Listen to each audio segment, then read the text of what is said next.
Olá pessoal, bem-vindos mais uma vez ao Aura Podcast, mais um episódio aqui inédito no nosso canal, no nosso novo canal. Antigamente, né, como você bem sabe, era o Ortowine. Grande Ortowine. Grande Ortowine, que eram as mesmas figuras aqui, Pichochó, que está atrás das câmeras aqui, participando como sempre, o mestre. Mestre né? Cerimônias. Lucão. Zé, como é que tá? Tudo bem, cara? Bem, você. Tamo junto Bom estar sempre mais uma aí. vez aqui. E hoje temos a honra de receber aqui um ilustre convidado, cara que manja tudo de fratura, como um colega nosso aqui, mas um cara super especializado em fratura, principalmente em fraturas em idosos, em pessoas que têm uma fragilidade, né, que é o Dr. Luiz Fernando Coco. Ele é ortopedista e traumatologista, ele é professor do Departamento de Ortopedia da Unifesp, né, e presidente da FFN Brasil, que ele vai explicar pra gente o que é, né? Muito obrigado, cara. Obrigado por ter aceitado o convite, ter participado com a gente aí, cara. Eu que agradeço. É um prazer estar aqui com esse bate-papo aqui. Obrigado, viu, cara? Bem-vindo aí. Vamos... Além de um grande médico, um grande amigo. Boa. Aqui nós estamos em casa. Que é o mais importante. Sem dúvida. É isso aí. Bem-vindo, Coco. Bem-vindo, cara. Obrigado aí. Pô, vamos começar batendo um papo aí sobre o que está acontecendo hoje meio que no mundo, né, cara? Que é a história do envelhecimento da população, né? A população está envelhecendo não necessariamente de uma forma muito saudável, como a gente estava discutindo antes aqui de começar, né? Mas é fato que está envelhecendo, né? E com isso as coisas vêm acontecendo de forma diferente. A evolução da ortopedia, da traumatologia, vem seguindo uma história, um trajeto diferente, né? Do que a gente estava acostumado alguns anos atrás, né? Eu costumo dizer assim, os geriatras, os clínicos, eles conseguiram de alguma maneira aumentar tanto a expectativa de vida que a área de atuação ortopédica, o sistema músculo-esquelético não conseguiu acompanhar na mesma proporção. Então você tem idosos hoje com 90, 100 anos de idade, absolutamente ativos, e as doenças ortopédicas acabam sendo cada vez mais prevalentes, né? A gente não espera, não é uma novidade alguém de 80, 90 anos ter uma artrose de quadril avançada ou uma limitação de função. Isso é esperado. Então, do mesmo jeito que a gente faz uma previdência privada ao longo da vida, para envelhecer com qualidade, tendo um recurso, tendo um dinheiro para poder viver bem, a gente tem que fazer uma previdência musculoesquelética.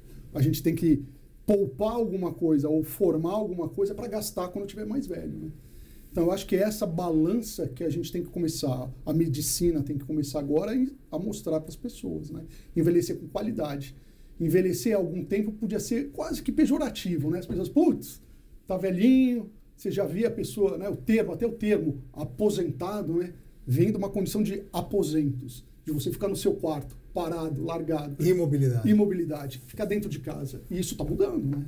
Sim. Cada vez mais no consultório a gente vê paciente falando, doutor, quando é que eu volto a correr? Quando é que eu volto a jogar? Quando é que eu volto a dançar com a minha mulher, sair, passear?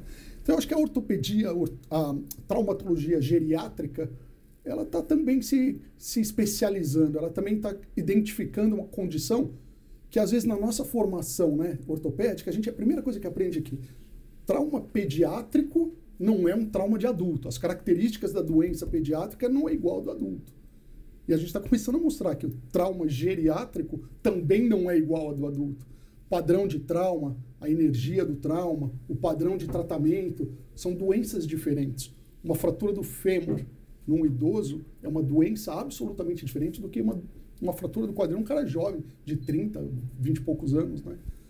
Então a gente tem que identificar e saber tratar proporcionalmente a demanda que aquele paciente apresenta, né? Não, muito legal. Isso vem todo um preparo, né? Toda uma história de uma medicina de estilo de vida isso hoje, de longevidade, né? De tudo isso que está evoluindo também. É isso aí. Né? A medicina, eu falo que ela está evoluindo com involução, porque a gente está saindo das subespecialidades que fomos divididos aí há tempos atrás, né? Para um negócio mais integrativo, né? Mais global, de novo, voltando aos velhos tempos né? Da medicina, né? E o Lucas é um mestre nisso, inclusive, da parte de metabolismo, de preparo do solo, que eu acho que tem tudo a ver com isso que vai chegar lá no idoso. Né, o que você está falando está tão correto, na minha opinião, que uma fratura no idoso é a pontinha do iceberg. É o que ficou para fora, é o que deu errado. É o que o idoso não podia ter essa fratura. O que está debaixo da água é muita coisa que a gente tem que discutir para que a fratura não aconteça. A fratura é a falência de medidas preventivas que não funcionaram. Um infarto agudo do miocárdio é uma medida que não foi tratada no momento correto, com a prevenção correta, para aquilo não acontecer. Costumo discutir, né, que a fratura de fêmur no idoso, se eu fosse, Deus livre guarde, um cardiologista, a gente já está discutindo aqui infarto agudo do miocárdio. Se eu fosse um obstetra, sei lá, ia estar falando de uma prenhez tubária, um cirurgião geral, ia estar falando de um infarto mesentérico. A fratura do fêmur no idoso é uma situação de risco tão grande quanto essas que a gente explicou agora. E que não pode acontecer. Talvez seja o último grande evento na vida daquele paciente.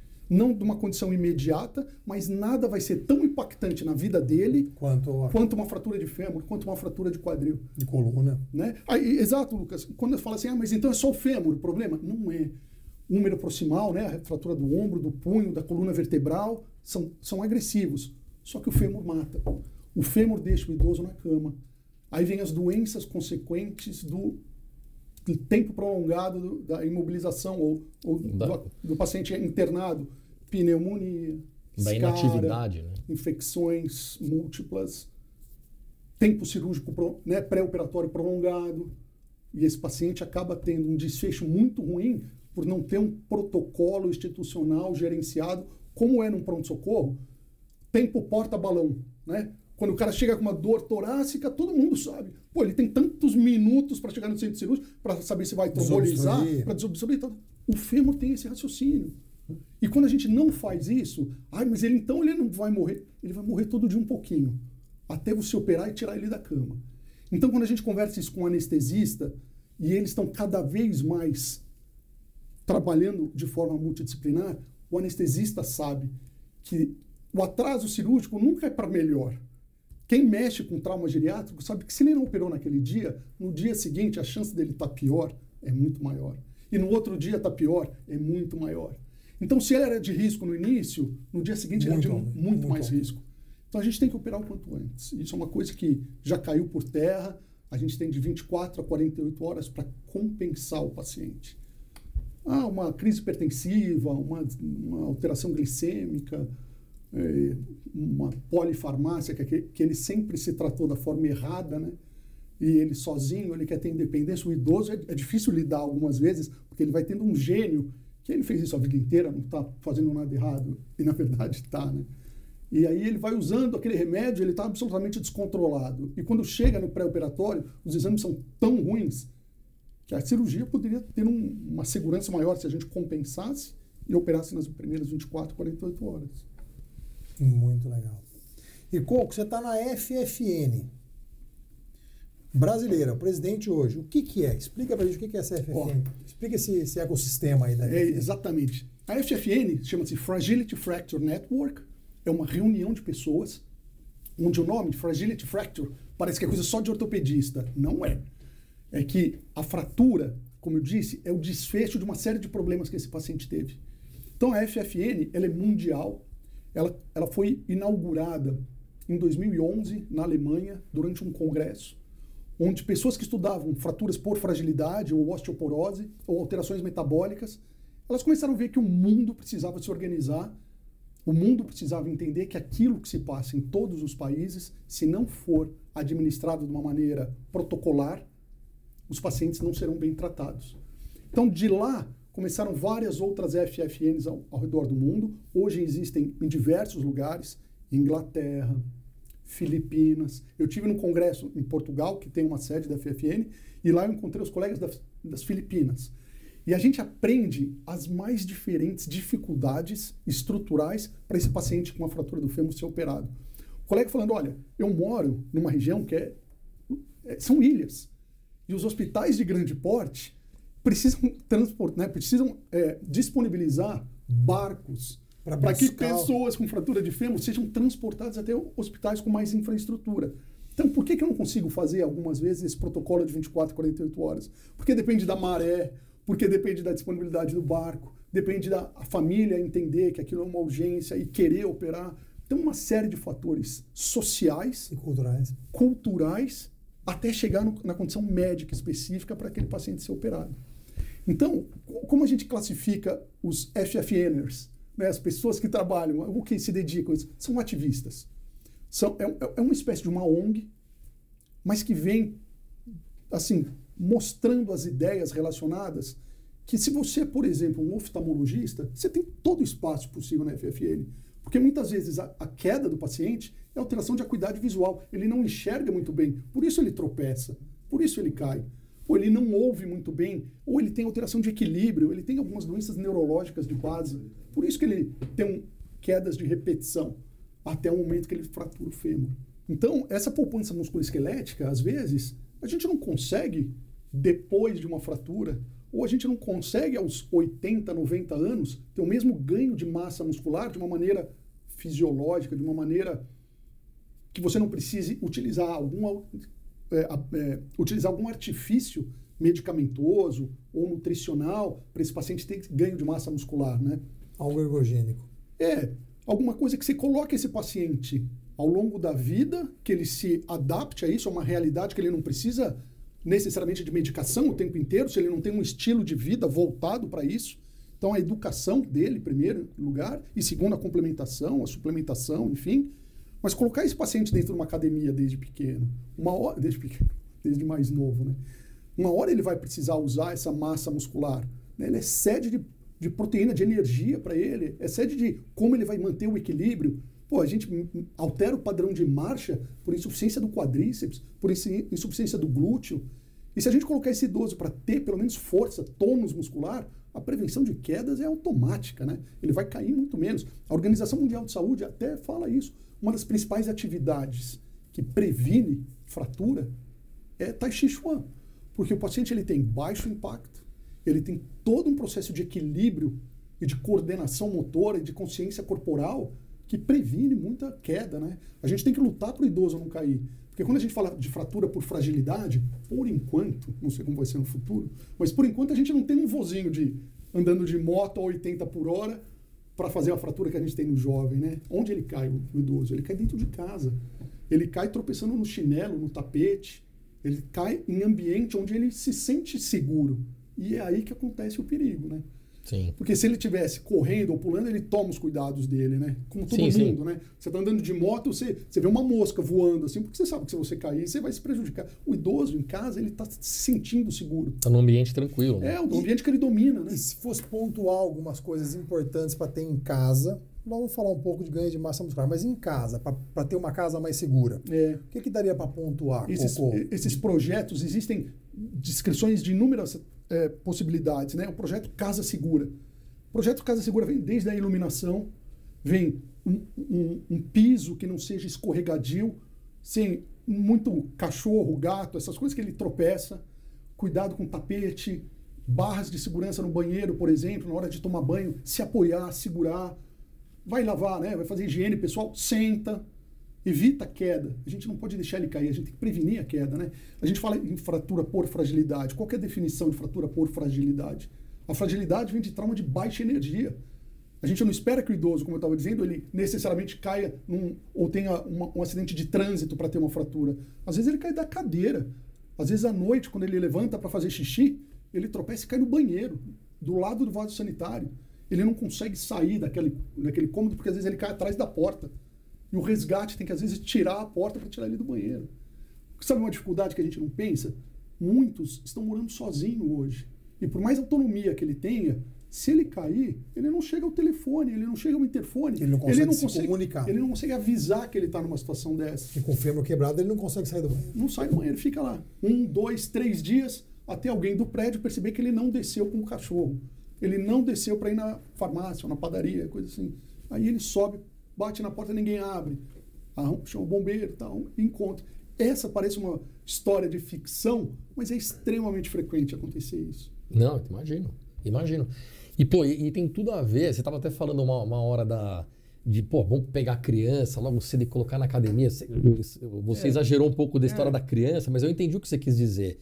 Porque hoje eu acho que a medicina de estilo de vida, que está cada vez mais presente hoje na nossa vida, e entrou na vida de todas as especialidades médicas, pelo menos dos médicos que fazem medicina que é de alta performance, que eu vejo, que você tem que tratar todo mundo desde o começo, claro que sim. Né? Mesmo criança, adolescente, para poder entender que lá na frente ele vai colher frutos. Isso aí. Né? Isso lá na frente, como o envelhecimento hoje está cada vez mais presente, né? A longevidade está cada vez mais presente, ela tem que ocorrer com qualidade, que é o que a gente tem dificuldade que aconteça hoje. Né? E a gente está tentando fazer com que todas as pessoas, os pacientes, os atletas, etc., entendam que se não tiver algum cuidado de base lá no começo, lá na frente você até vai chegar, mas você vai chegar mal. Uma qualidade de vida muito ruim. Ruim, né, cara? Então isso é muito legal, cara. Isso é muito bom e cada vez mais presente, né? Não tem como tirar o paciente hoje de uma alimentação melhor, de cuidados com ganho de massa muscular, entender que a massa muscular é como eu estava falando, é um estoque de saúde, né? Não, você está guardando para ter a sua aposentadoria lá na frente. Isso aí. E falando assim, isso acaba sendo uma política pública de saúde, né? A gente tem que fazer essas medidas agora, já pensando em estimativas. A gente tem uma estimativa de 30 milhões de idosos no Brasil, com a possibilidade disso dobrar até 2050. Eu brinco até com alguns colegas, né? Cardiologia, coração você tem um, pâncreas você tem um. Mas o idoso são 2 quadris, 2 húmeros, radiodistal. Uma fratura não exclui outra, né? E a primeira fratura, ela abre um sinal amarelo muito perigoso já de advertência para uma segunda fratura, para uma terceira fratura, que não pode acontecer de jeito nenhum. Então, com essa estimativa de dobrar a população idosa até 2050, nós estamos encaminhando para um país onde, em pouco tempo, curto, médio prazo, a gente vai ter uma população idosa muito mais prevalente do que a população jovem, né? Adultos jovens. Vai inverter a pirâmide. Vai inverter. A gente tem uma taxa de natalidade cada vez menor. Custo de vida é muito alto, então as famílias estão encolhendo. Tem um número menor de filhos. Como eu disse antes, os geriatras estão aumentando muito a expectativa de vida. Então a gente tem que se preparar sim, porque o trauma geriátrico vai ser uma realidade muito frequente, muito frequente. Então os hospitais, as instituições que se prepararam. Os convênios. O SUS. O SUS principalmente, né? Sim. Claro que sim. E se preparar para uma realidade como essa, provisionando recursos. Estados Unidos faz um provisionamento de bilhões de dólares de médio a longo prazo para cuidar desses idosos, né? Não é só a órtese e prótese que é cara, é você modificar a qualidade de vida de uma família. Eu costumo dizer assim, ó, por exemplo, diabetes. Você abre o diagnóstico de diabetes, a família muda. Sim. Por quê? Porque a refeição da família muda. Você não vai ser um diabético e sentar com a tua família para almoçar ou jantar. No domingo e tem bolo, e tem massa, e tem doce. A família se adequa à sua realidade. O idoso também vai ter que ser assim. Um idoso que teve uma fratura, os cuidados domiciliares vão ter que ser adequados, né? Até mesmo para você não passar por aquilo. A gente sabe da osteoporose, o padrão de hereditariedade, que isso daí que passa, né? Esse cuidado que a gente tem que ter, né? E a perda de autonomia acontece, né? Às vezes esse idoso está morando sozinho, ele tem a fratura de fêmur, ele tem uma fratura mais grave, ele não consegue mais morar sozinho. Você tem uma ideia da porcentagem desses idosos que saem, que perdem aí a sua autonomia de vida? Qual a chance disso acontecer? Um número absoluto eu não tenho, mas uma das características que é praticamente unânime após uma fratura é o trauma psicológico que esses pacientes apresentam. Doutor, eu estou bem, eu estou andando, mas hoje eu não vou ao shopping com a minha família porque eu tenho medo de cair de novo. Doutor, eu estou bem, mas eu vou ficar em casa, eu não me desloco da minha cama até o banheiro sem usar uma bengala, e eu sei que a minha prótese aguenta, eu sei que a minha haste aguenta, mas o meu receio é cair. E com a bengala eu me sinto mais seguro, porque são 3 apoios. Então essa mudança ocorre em praticamente 100% deles, né? Esse trauma. Todos que chegam no consultório, a primeira pergunta é: já passou o susto? Tá bem? Já acalmou? Tá se sentindo tranquila? Tá se sentindo confiante? Porque ele não vai reabilitar antes de se sentir confiante de novo. Antes de perceber que aquilo que ele teve foi um episódio e que a gente vai tomar todos os cuidados para ele não ter de novo, mas que foi um episódio que passou. A cirurgia, ela, seja para osteossíntese, seja para artroplastia, né? A substituição do quadril, por exemplo, ou a fixação do quadril, traz um resultado funcional muito bom, muito confiante. Talvez seja uma das cirurgias mais reprodutível do trauma geriátrico. Embora seja uma cirurgia muito grande. Mas o resultado dela é muito bom. A chance de você operar um paciente e falar para ele não ande, não pise mais, é mínima. Só se tiver uma intercorrência muito grande ou tiver uma doença associada, muito mais uma fratura patológica, com uma qualidade óssea, né? Não é a rotina. Não é a rotina. É o paciente que tem que andar. E esse foi um dos assuntos lá no Congresso Mundial da FFN, lá em Portugal, que um dos temas centrais era descarga de peso. É alguma coisa que a gente faz no jovem, né? Puxa, quebrou o fêmur, vamos pisar. No idoso, não, peraí, mas é o idoso, né? Puxa, mas o osso, não, mas aí o equilíbrio, mas... Você operou esse doente com um propósito: tirar ele da cama, tirar ele da cadeira, colocar ele para andar. E a reabilitação e a formação óssea depende de estímulo mecânico. Você não pode deixar um paciente sentado com uma fratura do planalto tibial, do tornozelo, e achar que se o fato dele estar parado, o fato de não mexer, você está protegendo aquilo. Você não está. Uma fratura do tornozelo tem o mesmo conceito de pôr esse paciente para andar de novo. Você muda a técnica operatória. Às vezes, numa fratura articular agressiva, você parte direto para uma artrodese, você funde a articulação, mas você põe esse paciente para pisar.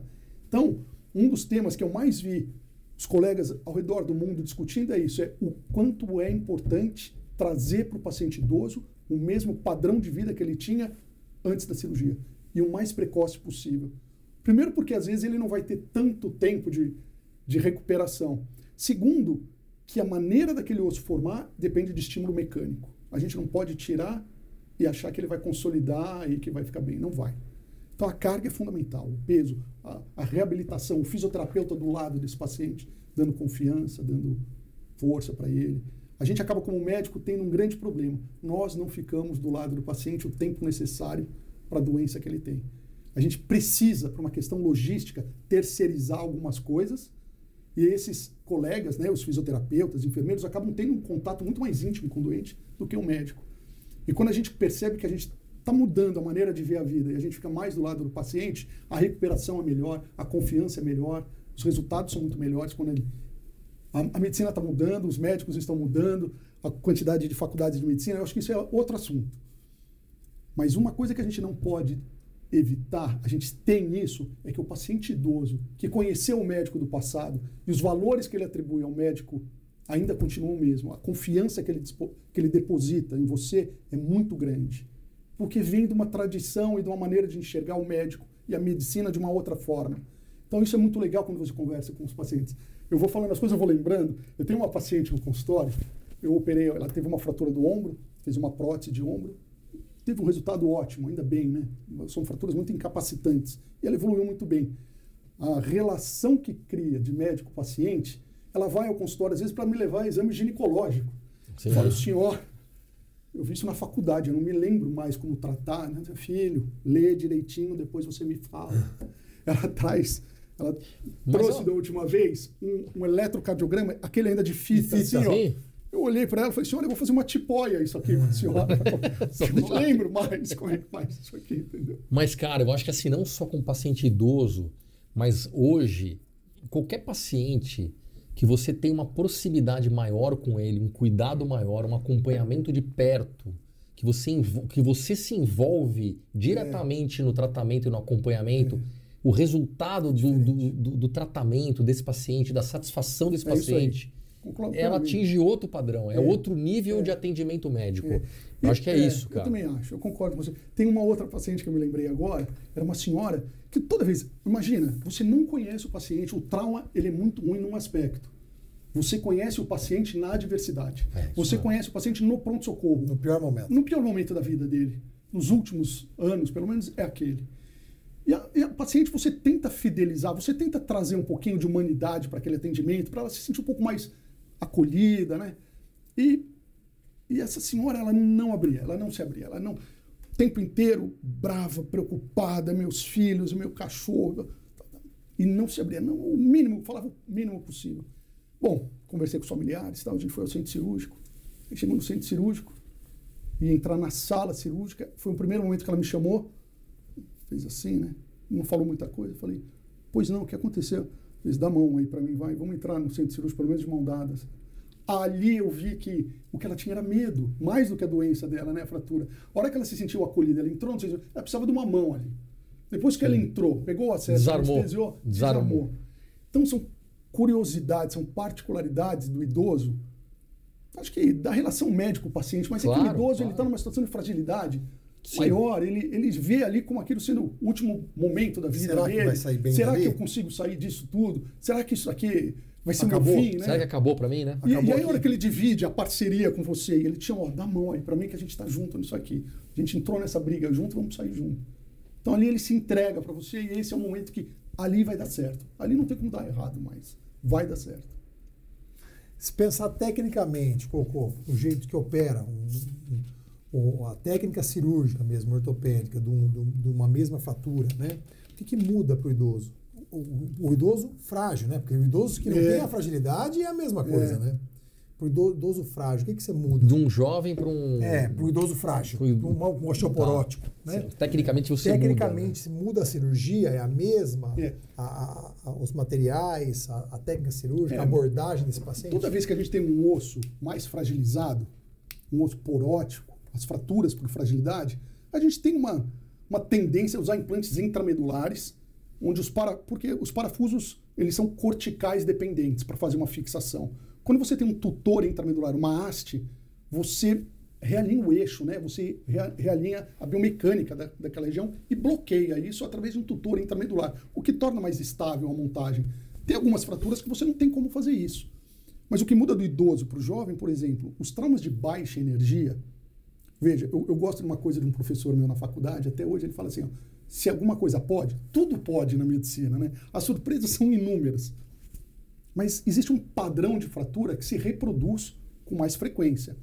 É mais raro a gente encontrar no idoso fraturas complexas, cominutivas, por um grau de energia muito grande. As fraturas de baixa energia, elas têm um certo padrão de traços não tão cominutos, onde você consegue fazer a redução, o realinhamento da fratura fechado.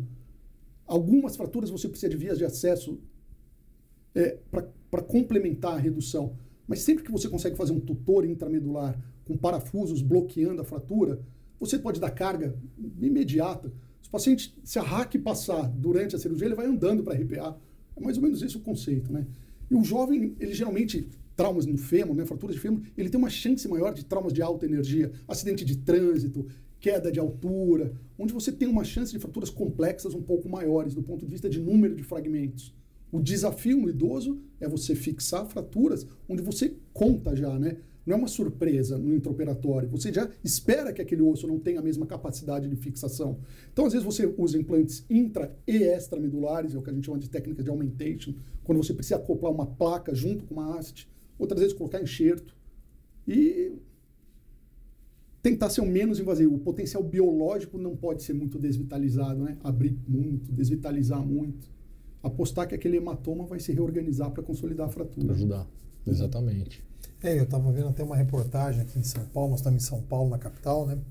E que aumentou muito o número de fraturas osteoporóticas assim, em idosos que estão sendo assaltados, né? Eu vi uma reportagem bem grande sobre isso. E isso é uma coisa que preocupa, porque se você estava falando, né, que o paciente perde ainda aquela confiança na vida dele, acreditar que vai dar tudo certo, né? Fica inseguro. Você imagina isso num assalto, né, que ainda tem essa violência psicológica gigantesca, além do dano material, né? Essa violência psicológica no idoso, pessoas que vão e derrubam o idoso, o cara não conseguir denunciar. Quer dizer, você notou isso aí? Você notou esse aumento? Olha, o que a gente vê assim, ó, vez necessariamente por assalto, por agressão, eu não sei te dizer se isso tem um impacto significativo estatisticamente, mas qualquer situação onde você tem uma queda sem diferença de nível, ele está andando e cai, ele não precisa estar em cima de 2, 3 degraus, ele não precisa estar no andaime, mas ele cair sentado muitas vezes é o suficiente para um osso fragilizado fraturar, né? E eu não quero ficar enfatizando tanto fêmur, mas é que fêmur é alguma coisa, como eu disse antes, que muda a sobrevida do doente. Às vezes a gente aceita uma deformidade de membro superior que radiograficamente não é tão bonita, mas funcionalmente o paciente faz o tricô dele, come, mantém a higiene, faz a independência dele do dia a dia, mas quando você compara os dois lados, você percebe algum grau de deformidade. Mas aos 80, 90 anos, quantos pacientes eu já ouvi dizer: doutor, já passei por coisas piores, doutor, isso aqui não é o que vai mudar a minha vida. E segue a vida normal. Então, Lucas, assim, eu não sei dizer se por agressão aumentou. Nós tivemos um caso, né, na faculdade, lá na Escola Paulista, de uma idosa que, sim, foi agredida durante um assalto, teve fraturas graves, mas se estatisticamente isso aumentou muito, eu não sei te dizer. Cara, e assim, não sei se vocês viram também, falando em notícia, eu não sei se isso é uma coisa, eu sei que não tem nenhum tipo de comprovação, e a gente não tem isso aqui no Brasil, mas surgiu aí na internet esse assunto, semana retrasada, aí, há uns 2, 3 semanas atrás, a história da cola chinesa, né? Cola de ostra. A cola de ostra. Em 3 horas consolidou. Que consolida a fratura, né? Que eles estão usando para substituir as sínteses tradicionais, né? Tal, uma coisa que não tem aqui ainda, mas é uma coisa que está pipocando pra caramba aí, né? Talvez, na hora que chegar na nossa mão pra gente testar e ver se funciona mesmo. A ideia é boa. Se tiver ótimo, né? Se tiver algo que consolida um osso em 3 horas, vamos soltar. E assim, a situação... Outra coisa que um professor meu, Marcelo Matsumoto, falava, ou fala ainda. Conheço. Né? Um clássico da ortopedia, Dr. Marcelo Matsumoto. A radiografia, ela pode te enganar, mas ela nunca vai te enganar para alguma coisa melhor. Ela te engana para uma coisa pior, ou seja, se você imagina que aquela fratura é simples e abre, às vezes o número de fragmentos que tem lá é muito maior do que você viu na radiografia. Sim. O contrário não acontece, né? Você olhar a radiografia e falar, vai ser muito difícil a cirurgia. Ah, não foi fácil. Não é verdade. Não acontece. É o contrário. Eu falava, vai ser fácil. E vai ser bem mais difícil do que parece.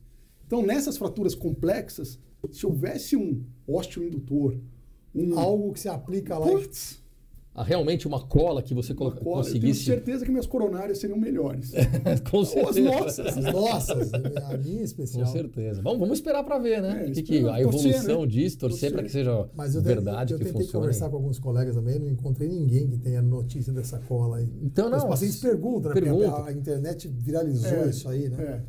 Mas a gente torce para que tenha, mas eu não encontrei ninguém que tenha visto realmente essa cola funcionando. Ou lido algo em publicação indexada, de impacto, né? Sério, nada, ainda não tem de alta monta. Vamos ter que esperar a cola milagrosa. Né? E torcer para que tenha mesmo, é sempre interessante. Mas claro. Imagina 3 horas colar uma fratura, leva 3 meses. E assim, o que simplificaria para a gente uma técnica cirúrgica, por exemplo. Poxa. E você pode mobilizar por 3 horas, tira o gesso, acabou e vai andar. Ele dá para fazer percutâneo, tal, sei lá. Você injeta, vai saber. Mas é duro de acreditar, hein? Não. Aqui nós estamos só comentando coisas de rede social, né? De rede social que apareceu, notícias que apareceram, mas que apareceram com bastante evidência esses dias aí, né? Todo mundo falando. Ouvi também. Uma coisa, né? Que eu pensei, para idoso, por exemplo, uma cirurgia seria. Você imaginou? Você tem uma cirurgia minimamente invasiva para tratar uma fratura cominutiva, né? Uma fratura que tem vários pedaços cominutiva, né? Não, e se você for pensar, quanto implante dentário ou quanta coisa, são resinas, né? Sim. São resinas. Sim, exato. Pô, será que é tão diferente? Vamos torcer, né? Sim. Quem sabe dá certo. Torcer, porque vai ajudar bastante. Muito. Difícil acreditar, mas... Não, sim, tem que esperar para ver, né? A gente espera para ver. E nessas fraturas, Coco, quando opera, como é que você conduz fraturas graves, ou úmero, uma prótese, uma fratura de fêmur? Como é que conduz o pós-operatório, né? Fica muito tempo internado? Fica pouco tempo internado? Como é que é a rotina depois de uma fratura grave dessa? Principalmente pensando nos protocolos gerenciados, né? Baseado em evidência científica, a gente tem muita coisa escrita já sobre as fraturas do quadril, as fraturas do fêmur, onde o primeiro pós-operatório, se o paciente não tiver nenhuma contraindicação, principalmente clínica, às vezes ele teve um AVC e caiu, às vezes ele infartou e caiu. Então, se for uma fratura isolada e ele tem uma condição clínica boa, ele tem que sentar e ficar de pé no primeiro pós-operatório. No primeiro dia depois da cirurgia. No primeiro dia já colocar o paciente em pé. Já colocar ele em pé, já estimular ele a caminhar, ele sentar na poltrona, com o uso de um andador, na presença do fisioterapeuta, auxiliando esse processo. A proposta é um paciente ir embora andando para casa, independente da faixa etária. Mas, doutor, eu tenho 90 anos, eu tenho 80 anos... O seu risco cirúrgico ou risco anestésico, ele é baseado principalmente em 2 grandes informações. O número de comorbidades ao diagnóstico da fratura. Então, se ele tem dislipidemia, diabetes, hipertensão, revascularização, anticoagulado, ele entra num grupo de risco semelhante, onde o anestesista vai classificá-lo entre asa 1, 2, 3 e 4, e esse é um risco associado ao atraso cirúrgico. Resumindo, quanto maior a avaliação anestésica, né? A asa 3, asa 4 e atrasos cirúrgicos acima de 48 horas, o desfecho é pior. O resultado é pior. Quanto menos comorbidades ele tem ao diagnóstico da fratura e quanto mais precoce é o diagnóstico e a cirurgia, melhor é o prognóstico, melhor é a sobrevida desse paciente, melhor o fato dele sair do leito, já começar a pisar no primeiro dia e ir embora andando. Os implantes, e eles ficam muito preocupados, né? Mas se eu pisar, pode sair do lugar, pode quebrar, isso não aguenta. E essa é uma informação que a gente sempre passa. Os implantes são feitos para pisar. Os implantes precisam que você pise para fazer uma osteointegração. Para quem usa prótese não cimentada, por exemplo, né? Que é outra grande discussão. Pô, e a gente aproveitando o gancho do tratamento, dessa evolução que eles têm pós-operatória e tal, como que você vê, por exemplo, a parte da inteligência emocional, tanto do paciente quanto dos familiares também, numa condução de um problema como esse grave, uma fratura, né? A parte do pensamento positivo, da energia que envolve, né, e que deveria envolver, por exemplo, um tratamento desse para ajudar na recuperação desses pacientes. É um negócio importante para você também. Muito, né? Assim, você percebe quando o paciente ele é acolhido, quando você vai passar a visita pré-operatória, você vai conhecer o paciente e às vezes o quarto parece uma balada. É um monte de gente, todo mundo preocupado, todo mundo ali dando força, a presença dele ali, né? É um idoso que você sabe que vai estar muito assistido. É uma pessoa que, assim que volta do pós-operatório, está todo mundo do lado dele e ele se sente bem acolhido. A parte emocional dele, onde ele vê todo mundo querendo, ele presente ali, ele se motiva, ele se estimula, né? Isso não quer dizer que quando ele está sozinho ele vai evoluir mal, né? A proposta não é o contrário, né? Mas Sim. Você percebe que o quanto ele projeta essa expectativa nas pessoas que estão ao redor. E se for um enfermeiro, um fisioterapeuta, um médico, ele também vai se estimular, mas os familiares junto. Mas isso pode ser visto copo de água cheio ou vazio. Tem muito paciente que chega no consultório que, para pegar um copo de água, alguém pega para ele. Para não sei onde, alguém já está fazendo. Ele tem que ser independente. Ninguém tem que fazer nada por ele. Tem que ajudá-lo. Ele não precisa ficar fora do contexto familiar. Esse suporte emocional e essa presença. Não é a solução de funções. Exatamente. Não é terceirizar para alguém tudo que ele tem que fazer. Senão ele vai ficar sentadinho o resto da vida. E não faz nada, né? Então, o suporte familiar é muito importante. E aquela doença se torna familiar. Os cuidados de você colocar o lugar na mesa mais fácil para ele sair ou para ele entrar. O cuidado de você tirar do trajeto que ele vai percorrer. Todo mundo, né? Envolve todo mundo, né? O cuidado de quem está brincando em casa, tem criança, recolhe os brinquedos, porque sabe que ele vai passar por ali, ele não vai enxergar direito, ele tropeça no carrinho, ele pisa no carrinho, pronto, vai cair. Aquele neto que busca o vô e fala, vô, vamos para academia, vamos fazer exercício. Vamos, eu vou com você. Claro que sim, claro. Não é só ir na casa da avó comer aquela comida gostosa que a avó faz. Fala, vó, tudo bem, a comida é boa, mas vamos dar uma caminhada antes, vamos fazer um exercício. Vamos pro jogo do Corinthians. Bora. São Paulo também. O jogo do Corinthians não é muito bom. O jogo do Corinthians não é muito bom atualmente para levar, porque ele vai sofrer mais do que relaxar. Ele, do ponto de vista ortopédico, tá bom, mas cardíaco não tá legal. Mas é muito interessante isso aí. Tem que ver esse contexto da família mesmo. Assim, muitos idosos perdem essa autonomia, né? Aí tem que ajudar, às vezes vai morar por um período na casa do filho, ou o filho vai dormir na casa do pai, porque ele não consegue sair de uma fratura grave dessa e ficar sozinho em casa nesse pós-operatório imediato. Isso muda a rotina da família toda. Né? Então quem tem realmente essa proximidade, esse acolhimento, vai ter um pós-operatório um pouco mais tranquilo. Não dá para um idoso operar um fêmur e ir sozinho para casa, na alta, né? Sabe, Lucas, isso que você está dizendo, assim, do mesmo jeito que o primeiro filho, quando você tem um primeiro filho, é a primeira mãe e o primeiro pai. Marinheiros de primeira viagem. A primeira fratura na família desperta nas pessoas a sua primeira capacitação de ser um cuidador. Ela nunca foi cuidador de ninguém antes. Não. E num episódio como esse, o primeiro cuidador aparece. É o primeiro cuidador que não sabe ver a medicação na hora certa, não sabe fazer a higiene de outra pessoa. Ajudar no banho. Não sabe fazer nada disso. Então a capacitação não é só do paciente, é da família também. Até vir uma pessoa, algumas vezes, as liberações de plano de saúde para home care, enfim, a família fica numa situação dessa. Ou assistência social. Ou no SUS, na assistência social, claro. Mas a família fica numa situação rendida como essa, né? Puxa, não pisa, não pode pisar não, mas o doutor disse que pode pisar. Não, mas então pisa com cuidado. Não, mas é melhor não pisar tão cuidado. Pode virar o pé, não pode virar o pé. O pé tá muito para dentro, o pé tá muito para fora. E o ferimento? Doutor, mesmo. Passam alguma coisa no ferimento? Ai, meu Deus do céu. Um caos. É isso mesmo, né? Então, o acolhimento tem que ser dado à família toda. Essa orientação, esse acolhimento, se você puder... Em alguns lugares a gente consegue fazer uma cartilha de orientação justamente para os familiares, né? Que se iniciam nesse mundo do dia para a noite, né? À noite estava tudo bem, de dia ele teve alta e agora quem cuida dele? Quem cuida de mim? Como é que eu vou trabalhar e deixar ele em casa sozinho? E hoje ainda tem acesso, né? Hoje nós temos a internet, hoje tem vídeos, tem tudo. Agora imagina isso antes ainda, né? A dificuldade que era para orientar. Hoje o familiar entra aí, tem um vídeo. Como é que é o pós-operatório? O que eu posso fazer? Como é que eu ajudo a dar banho? Tem um tutorial ali. Ele vê um tutorial. Ele corre, colocar uma fralda. Uma fralda, como fazer um curativo. Chat GPT faz até o vídeo do paciente, assim, bobear, trocando, fazendo as coisas. É isso aí. Cara, mas então isso vem para ajudar, né?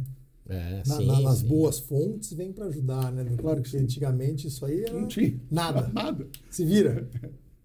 Nossa, é muito interessante. Pô, cara, muito bom, cara. Muito legal. E essa FFN, quem estiver assistindo a gente, outros médicos, outros profissionais que queiram ter acesso a essa FFN, a todo esse conhecimento, que vai aprender e vai trocar lá, vai também passar o seu conhecimento. Então, como é que esse profissional chega na FFN? Como é que ele encontra a FFN? Hoje a gente tem nas redes sociais, né, nas mídias sociais, no Instagram. Por que endereço que chega? Chama FFN Brasil Oficial.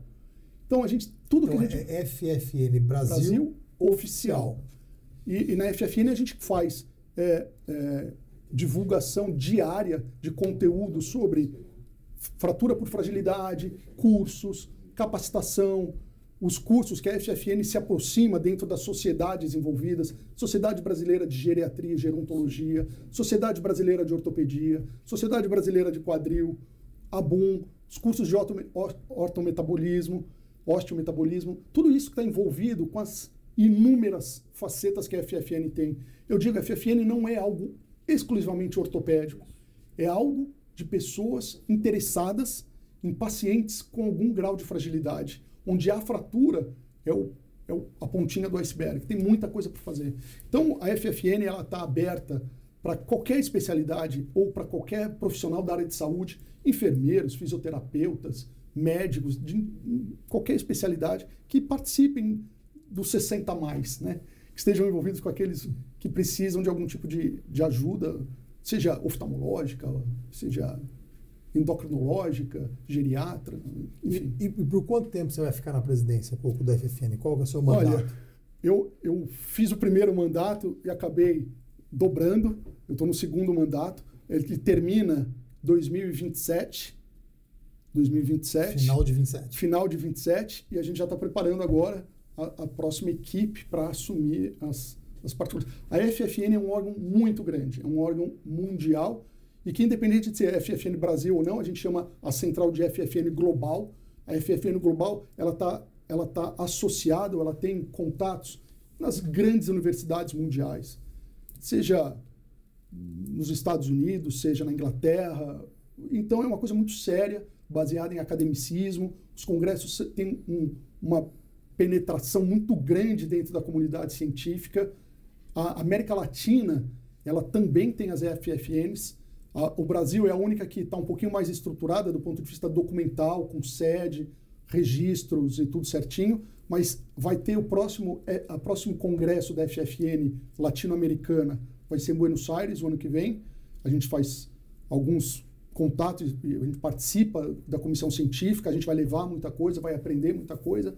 A Argentina, embora não tenha uma FFN ainda formada, ela tem uma experiência muito boa na América Latina sobre registros de fratura do quadril, fratura da cadeira. Então, sim, eles ensinam a gente muita coisa, porque o registro... Vocês sabiam, uma informação que eu lembrei agora, as fraturas do quadril, elas matam tanto quanto o câncer de mama, e matam mais do que o câncer de endométrio. Olha que loucura. E a gente tem Outubro Rosa, Setembro não sei o quê, são muito importantes e que tem que continuar tendo. Obviamente. Mas a gente não pode deixar uma doença tão impactante como essa sem um impacto social grande também. Sem uma mobilização social para prevenção. Para prevenção, para entender o que é isso, né? Uma fratura do quadril, a repercussão sistêmica no idoso é muito intensa, o impacto é muito forte. Muito Ele não tem uma reserva fisiológica para isso passar como uma fratura do punho. Então ele precisa desses cuidados todos, né? E esse registro de fraturas do quadril, o Brasil não tem ainda. A gente não sabe exatamente quantas fraturas por ano nós temos, como eles estão sendo tratados, se no hospital que eu trabalho, ele segue um protocolo assistencial bom ou não, comparado com o seu, se tudo bem de anestesiar desse jeito, se tudo bem de andar naquele dia ou não, e a gente precisa de um padrão de tratamento. É claro que a minha opinião ela tem um viés ideológico muito grande, porque é um assunto apaixonante fazer isso, né? Você faz tua carreira em cima disso. Exato, mas eu acho que deveria ser uma doença de notificação compulsória. Como existem outras doenças populacionais com prevalência alta, a prevalência de fratura no idoso é muito alta. E a gente precisa mostrar isso para o governo de alguma forma, até para provisionar recursos dentro das secretarias de saúde, estaduais, municipais, enfim, para dar ênfase a esse tratamento, né? De tratar da maneira correta, no timing correto. E precisa de recursos para isso, para divulgação disso. Então, as FFNs têm essa intenção, né? De mostrar para o mundo que nós estamos envelhecendo. Todos nós, o mundo está envelhecendo. A diferença é que talvez os europeus tenham se preparado mais para isso. E a gente não se preparou tanto. Então, a gente tem que correr atrás de muita coisa ainda, né? Qualidade de vida, recurso, trajetória de protocolos de tratamento. E a gente está se organizando na América Latina para isso. Como eu estava dizendo, a Argentina tem um registro de fraturas do quadril muito interessante, muito bom, e que logo, logo está saindo do forno nosso aí, né? Sim, tem que sair. Vai sair direitinho aí, está em processo de publicação, de autorizações, e esse é um próximo passo, né? É mostrar isso dentro do Ministério da Saúde, das secretarias de saúde, a importância que isso faz em custo. Só custo, o dinheiro que você deixa de desperdiçar tratando da forma errada, você consegue tratar muito mais gente com o mesmo dinheiro. Mas direcionando, né? Direcionando. Eu gosto de uma frase que é: a vida não tem preço, mas a medicina tem custo. Tem custo. E se a gente conseguir racionalizar esse custo, a gente trata muito mais gente. Essa é a proposta. Inclusive para as operadoras de saúde, né? Sim. Quando você mostra para uma operadora de saúde que o seu paciente ele tem um desfecho melhor, um custo menor, um tempo de internação menor, uma satisfação do usuário maior, você está mostrando a excelência de tratamento de uma doença que pode ter um desfecho muito ruim, né? Claro. Pô, cara, muito bom, cara. Puta, papo de altíssimo nível aqui, monstro hoje, hein, cara. Monstraço, cara. Pô, queria te agradecer, viu, cara? Puta, demais aí, cara. Muito bom a chance de mostrar o que é muito bom, fratura por fraturas por fragilidade. A gente começar a divulgar isso e ver que não é um bicho de 7 cabeças e que é uma coisa que toda aula que eu vou na faculdade, eu começo 3º, 6º ano perguntando quem da sala teve algum avô ou avó ou um tio mais velho que teve uma fratura. Sempre tem alguém levantando a mão. Se você perguntar quem aqui teve alguma doença cardiovascular, talvez não tenha o mesmo número de... E a gente fica morrendo de medo de infartar, né? Morrendo de medo, que é para ter mesmo. É para ter. É para se cuidar. É para ter. Tem que se cuidar. Tem que se cuidar. Mas da fratura também. Muito bom. Obrigado, velho. Quer deixar tuas redes sociais aí, cara? As tuas redes sociais e mais uma vez da FFN. Repete, depois o Pichoxó coloca lá na... O pessoal te seguir aí, o pessoal acompanhar. A tua rede e o teu contato e a do... Dr. Luiz Fernando Coco, no Instagram. Como escreve? Dr. Luiz Fernando Coco. Luiz com S ou com Z? Luiz com Z, boa. E Coco com 3 Cs. 3 Cs. Um no começo e 2 no meio. Boa. C-O-C-C-O. Boa. E da FFN Brasil. Oficial. Isso aí. Ótimo. O pessoal conhecer seu trabalho lá, entrar um pouquinho mais lá, porque é maravilhoso. Parabéns mesmo, viu, cara? Obrigado. Aqui. Pô, foi maravilhoso. Ótimas. Valeu mesmo, viu? Informativo de altíssima qualidade. Valeu, velho. Obrigado, viu? Obrigado, mais uma vez. Obrigado por ter vindo, escrever seu tempo aí. Xoxó. Vamos divulgar a FFN. Isso aí. Parcerias novas vão surgir. Se Deus quiser. Conta comigo. Nós vamos voltar aqui daqui a um ano e contar tudo que nós fizemos. Exatamente. Putz, aí sim, daqui a um ano é um cara tá o compromisso. Tá o compromisso feito público. Tá gravado, hein? Daqui a um ano você vai voltar para o que você fez em um ano. Agora, agora que você tá um ano mais velho. Isso aí. Tá bom. Beijo, pessoal. Obrigado a todos. Valeu, viu? Xoxó. Até a próxima. Um abraço. Até a próxima. Até a Valeu. próxima.